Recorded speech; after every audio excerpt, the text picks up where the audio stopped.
Pew Research did probably as entailed a study as I've seen or read about in regards to work ethic. Now, work ethic is not precisely defined. I don't know how you directly define or exactly define work ethic. But it's interesting when you ask these generations, what are important things? I mean, what matters? What are some of the fundamental principles that you believe lead to a good life? And the baby boomers, it's work ethic number 3. With the silent generation, work ethic is number 1. You get to the millennials, and work ethic getting in the top 10. Oh, It's interesting to me. And I'm not saying one's bad and one's good and one's, we should be ashamed of ourselves that we've allowed the millennials to become who they become. But work ethic for a long time in America was a part of our fabric, a part of who we are. We believed in getting up early and staying up late, probably to a fault, to be honest, when you look at some of the European countries and their hours worked per week in comparison to the United States of America over the long haul. And by that, I don't mean 1,000 years. I'm talking about maybe 50 or 60 or 70 years. And you look at the influences of these different generations. It's, patriotism. It's work ethic. It's, living within your means and work ethic. There's some kind of exchangeables within those top 5, but they're kind of sort of the same. And then you get to the millennials, and it's technology. That's in the top 5. It's being more tolerant is in the top 5. And that's just very interesting to me how things that influence certain generations in certain ways are very different now than they were in days gone by. And once again, I'm not saying that my generation or the generation prior to me had it exactly right in understanding or not, how important work was. We were talking about Howard Schultz yesterday. I think Schultz has come up with a fairly understandable balance. I think someone called in a couple of weeks ago, and I knew this from having a little bit of a dealing with Starbucks in a very indirect way, that their business strategy has always been third place. I'm like, what's third place mean? I don't want to be in third place. I want to be first place. I don't even want to be second place, much less third. But the Starbucks strategy has always been, in the modern era, in the world we live in today, if I don't have to be at work and I don't want to be at home, where do I want to be? And when you think about it, that's Schultz really trying to better understand and market to those who have tried to figure out work and play, the rewards of a good work ethic. And to me, the rewards of a good work ethic are being able to do fun things when you're not working. I mean, in essence, I've always tried to teach my kids. My father and mother taught me that. You work hard. You have periods of time in your life that you can play. You can have some fun because there's some reward to hard work. But, we're told, or we're telling a generation of people now something incredibly different. And I was reading about Stockton, California, and this social experiment they're trying, universal basic income. Now, to their credit, they have found some wealthy individuals, philanthropic in nature, and they're willing to contribute a certain amount of money to, I think it's about 1,500 people in Stockton, California, that are homeless or destitute or not working. There are a myriad of complexities in their lives. Some, I would imagine, are self-inflicted. Some probably aren't so self-inflicted. But Stockton, California is going to be kind of a case study, a little bit like Finland. Finland's doing some of this now, where they found some wealthy people to say, will you help partner with us to see whether or not there's fruit on this vine? And they're finding about 1,500 people. They're going to give them $500 per month for the next 12 months. I don't know what the tally of that is, but it's a fairly substantial amount of money. And these, liberal rich people believe that that's something worthy of considering. It blows my mind. I mean, it really does. It gets back to some of the debates we're having in America today.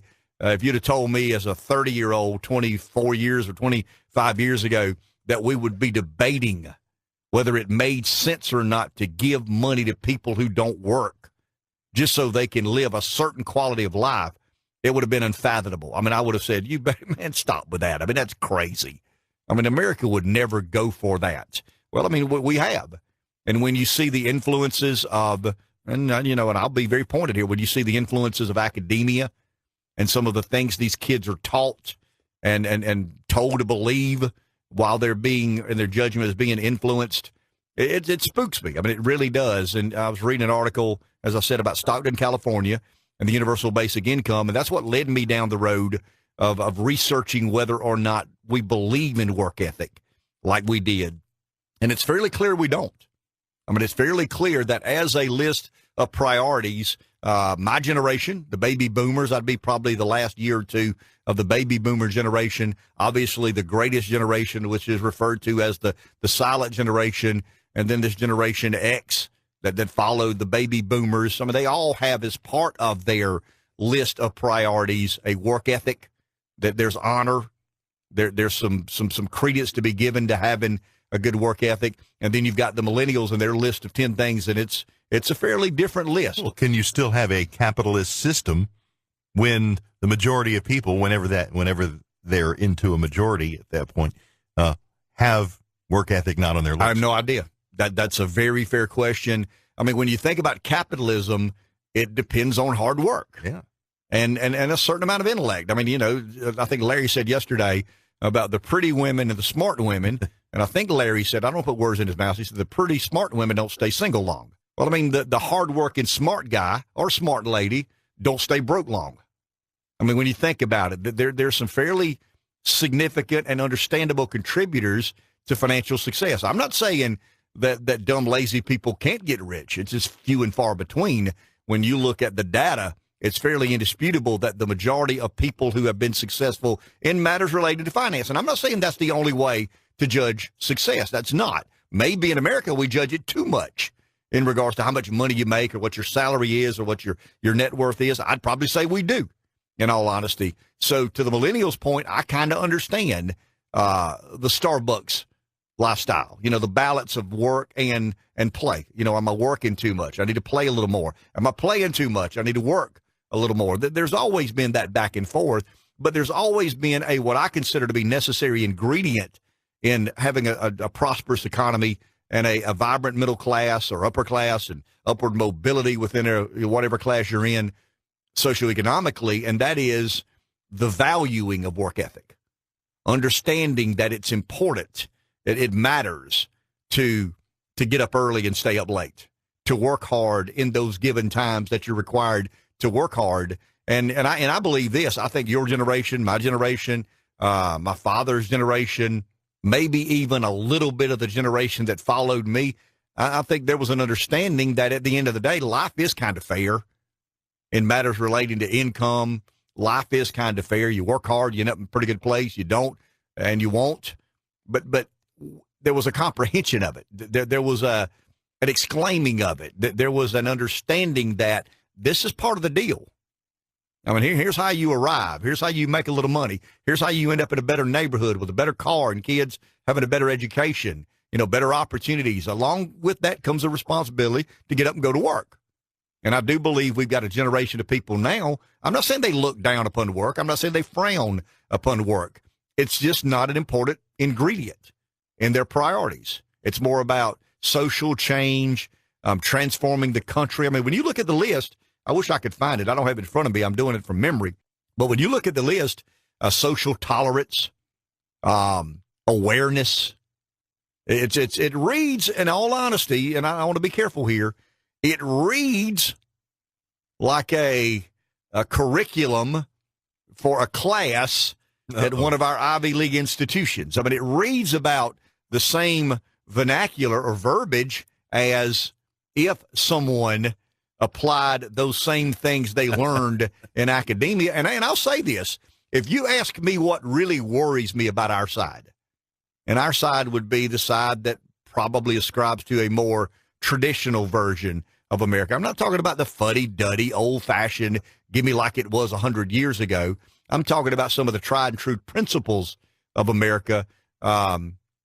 Academia doesn't teach that. I mean, academia teaches something, I would argue, quite contrary to that. And when you look at the influences of academia on our millennials, think about this, Rev. Never before in American history have this many kids gone to college.